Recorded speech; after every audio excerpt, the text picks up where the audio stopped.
नमस्कार दोस्तों, स्वागत है आप सभी का एक बार फिर से मैजिकल मैथ्स के इस नए एपिसोड में। दोस्तों, इस वीडियो में हम लोग बात करने वाले हैं उत्तक के बारे में। सबसे पहले समझते हैं कि आखिर ये उत्तक होता क्या है। दोस्तों, इससे पहले के वीडियो में हम लोग कंप्लीट कोशिका को समझ चुके थे और ये भी समझ चुके थे कि कोशिका के कितने प्रकार होते हैं। हम लोग प्रोकैरियोटिक कोशिका, यूकैरियोटिक कोशिका, पादप कोशिका और जंतु कोशिका को क्लियर कट समझ चुके थे। दोस्तों, कोशिका से ही मिलकर बनते हैं उत्तक और आज हम लोग उत्तक के बारे में कंप्लीट बात करेंगे। दोस्तों, उत्तक जो होते हैं वो कोशिकाओं का समूह होता है कि किसी भी जीव जंतु का शरीर हो, समझे। अब बना कौन चीज होता है सबका शरीर? कोशिका से।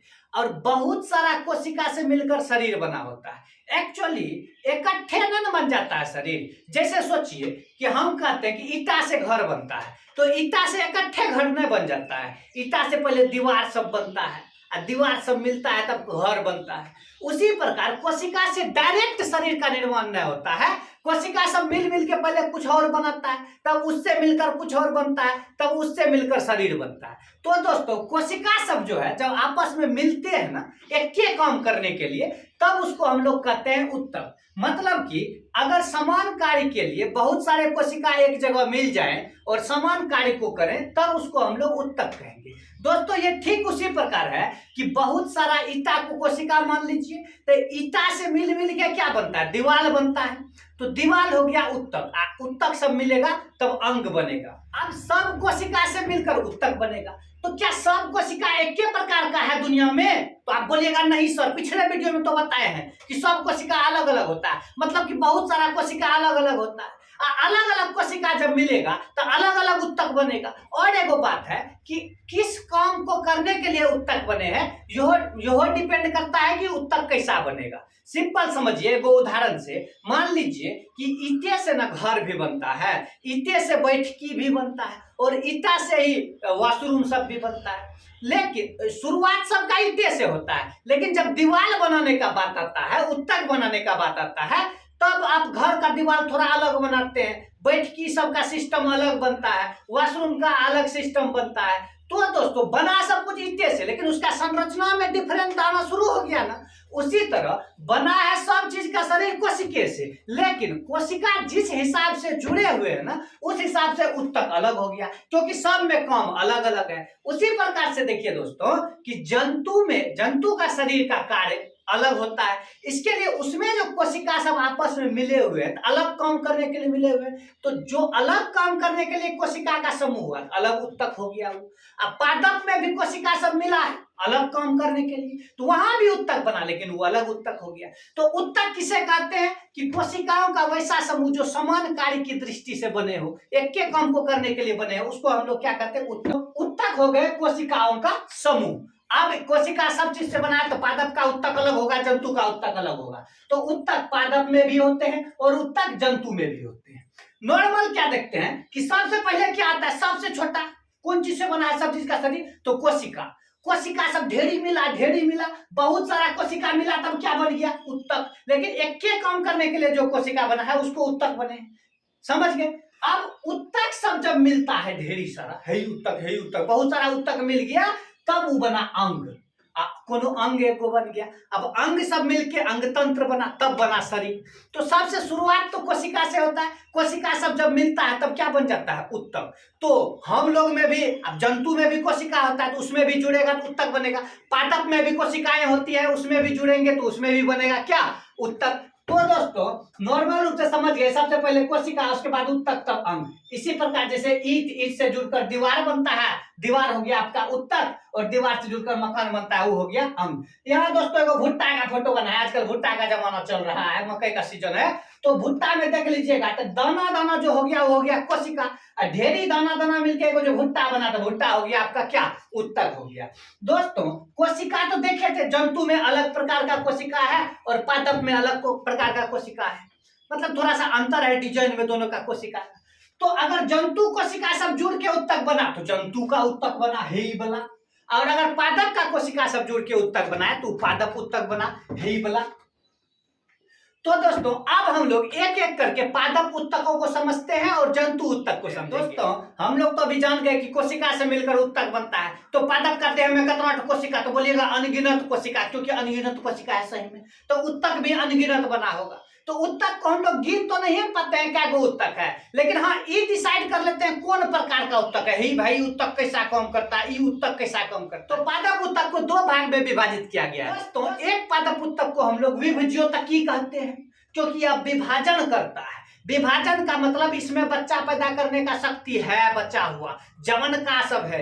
और ये देख लीजिए अस्थाई वाला हो गया, इसमें वो सब कोनो शक्ति नहीं बचा, ये स्थिर रहता है, बुढ़वा राम राम जपता है। तो दोस्तों दो प्रकार का उत्तक हो गया पादप में। एक विभज्योतकी जो एकदम जवान जवान है, नया है, फटाफट से अपन नया संतान का उत्पत्ति करता है। और ये अस्थाई मतलब जो अब बुढ़ा गया है, जिससे अब कोई काम नहीं हो रहा, वो अस्थिर पकड़ लिया, अस्थाई हो गया। तो विभज्योतकी उत्तक उसको कहते हैं जिसमें विभाजन की क्षमता होती है, मतलब एक गो से दो ठो से चार ठो से आठ ठो, वो हो गया विभज्योतकी उत्तक। अस्थाई उत्तक जब अब उम्र हो गया उस उत्तक का, अब नहीं कर पाता है विभाजन, बैठा रहता है, तब बोल दिया चुपचाप रहिए चाचा, आप अस्थाई उत्तक हो गए। तो पादप उत्तक दो प्रकार के हो गए, विभज्योतकी उत्तक और अस्थाई उत्तक। दोस्तों विभज्योतकी उत्तक जो है, जो अभी नया जवान है, जिसमें विभाजन की क्षमता होती है, उस तीन प्रकार में रहता है। एक वो कपार दिस रहा तो शीर्षस्थ बोलते हैं, उसको आगे रहता है। एक वो पीछे रहता है, उसको पार्श्वस्थ बोलते हैं। और एक वो भीतर में रहता है, उसको अंतर्वेशी कहते हैं। दोस्तों ये जो है, ये तीनों प्रकार का उत्तक विभज्योतकी है, मतलब नपका है, जवान है, अभी बहुत विभाजन कर सकता है, इसमें स्टेमिना पूरा है। तो दोस्तों इसका तीन भाग हो गया। शीर्षस्थ उसको कहते हैं जो शीर्ष दिश रहता है। अब देखिए गाछ वृक्ष आगे से बढ़ता है, मान लीजिए कि ये गाछ है, तो ये आगे से बढ़ेगा, तो सबका अगल का भाग में यही शीर्षस्थ विभज्योतकी रहता है, ताकि फटाफट गाछ सब आगे बढ़ सके। ये लेकिन हम नहीं कह रहे खाली ऊपरे में रहेगा, जड़ में भी रहता है, और जड़ों में बढ़ता है पीछे दिश जी, तो जड़ का भी शीर्ष पर मतलब शुरू में यही उत्तक पाया जाता है। कौन सा? शीर्षस्थ विभज्योतकी। अब देखिएगा गाछ वृक्ष का ऊपर से अगर बकरी उकड़ी खा लेता है तो बढ़ने बंद हो जाता है, क्योंकि ऊपर का शीर्षस्थ जब खा लेता है तो ऊपर से बढ़ना बंद हो जाता है। और यह देखिएगा कई बार माली सब ऊपर से छांट देता है गाछ सबको, ताकि गाछ मोटाए, शीर्षस्थ को कम कर दिया। तो जो शीर्ष भाग को बढ़ाता है उसको शीर्षस्थ विभज्योतकी कहते हैं। दूसरा नंबर पे अपना बाबा है नहीं तो जवान है, दूसरा नंबर पे है पार्श्वस्थ विभज्योतकी। यह विभाजन करता है फटाफट, लेकिन ये आगे दिश नहीं करता है, ये पीछे दिश करता है। जैसे इधर आगे दिश देखिए, आगे दिश कौन कर रहा है? अपना शीर्षस्थ। और पीछे के दिश ई करता है कौन? पार्श्वस्थ। पीछे के दिश का मतलब बीच वाला भाग में, ये मोटाने में काम देता है। ये मतलब गाछ सबको मोटाने, टहनी सब जो मोटा होगा ना, टहनी सब और जड़ सब जो मोटाएगा, उसमें यही रहता है पार्श्वस्थ, क्योंकि बीच में विभाजन करके फटाफट मजबूत बनाते जाता है। आगे से विभाजन कौन कर रहा है? शीर्षस्थ, ताकि गाछ सब फटाफट बढ़े।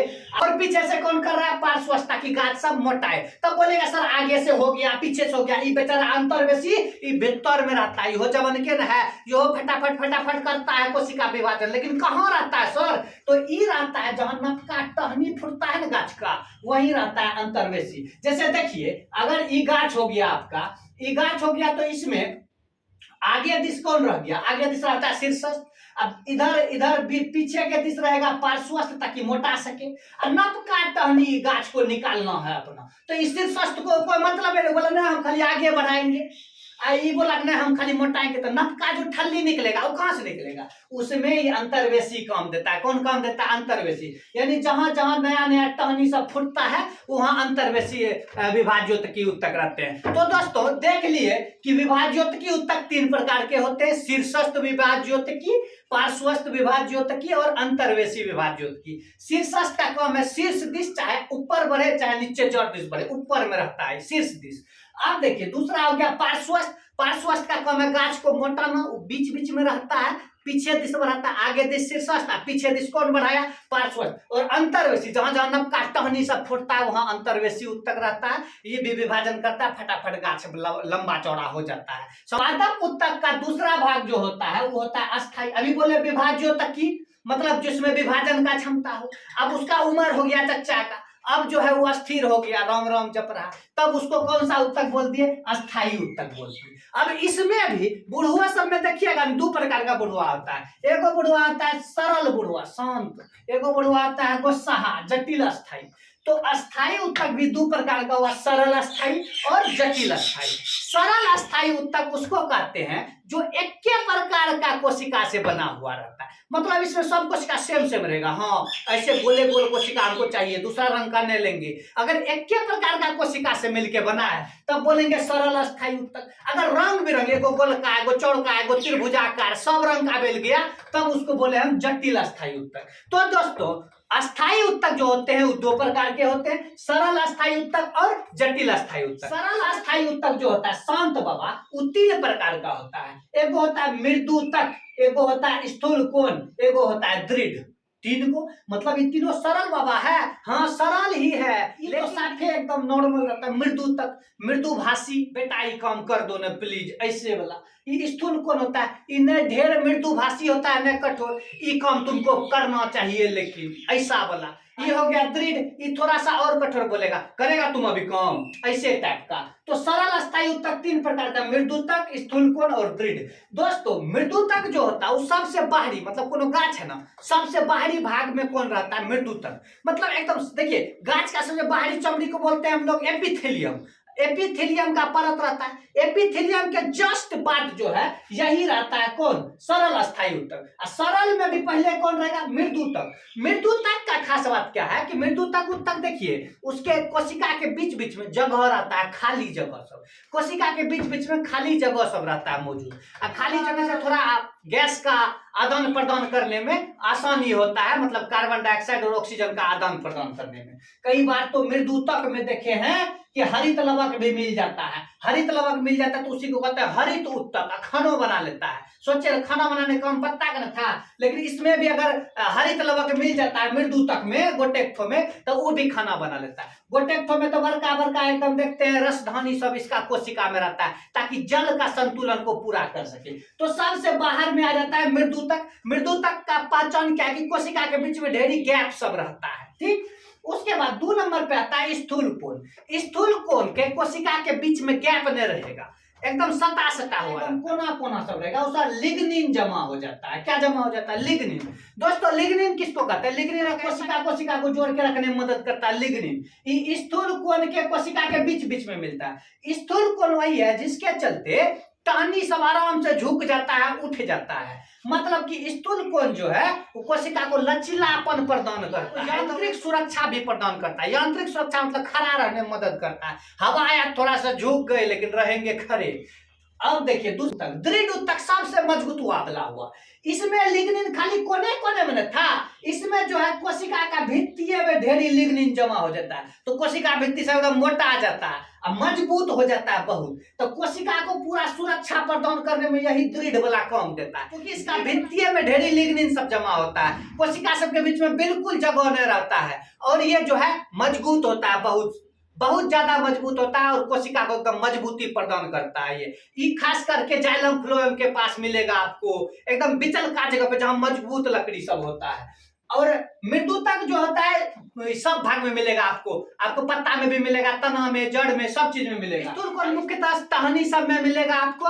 और सबका जो पर्णवृत्त होता है, पर्णवृत्त समझते हैं, ये जो पत्ता हुआ इसमें जो डंठल है इसको पर्णवृत्त कहते हैं, इसमें आपको कौन मिल जाएगा, स्थूल कोण। और दृढ़ जो है, दृढ़ आपको कठोर जगह पे मिलेगा, जाइलम फ्लोएम एकदम बीचों बीच गाछ का, जहां एकदम साल वाला लकड़ी ना, तो साल वाला लकड़ी है उसमें बीचों बीच मिलेगा, बीज सब में मिलेगा, कठोर आवरण जहां रहता है। तो आप देखिए तो सरल बाबा था, आप बताए तो 2 बाबा आता है, जटिल वाला एकदम गुस्सा, अस्थाई उत्तक का ही 2 जटिल वाला आता है, इसको बोलते हैं जटिल अस्थाई उत्तक। जटिल अस्थाई उत्तक दोस्तों इसमें 2 भैया काम करता है, एगो जाइलम भैया, एगो फ्लोएम भैया। ये दोनों जो है टेम्पू का ड्राइवर है, कौन चीज है, टेम्पू का ड्राइवर है। एगो टेम्पू है जाइलम, एगो टेम्पू है फ्लोएम।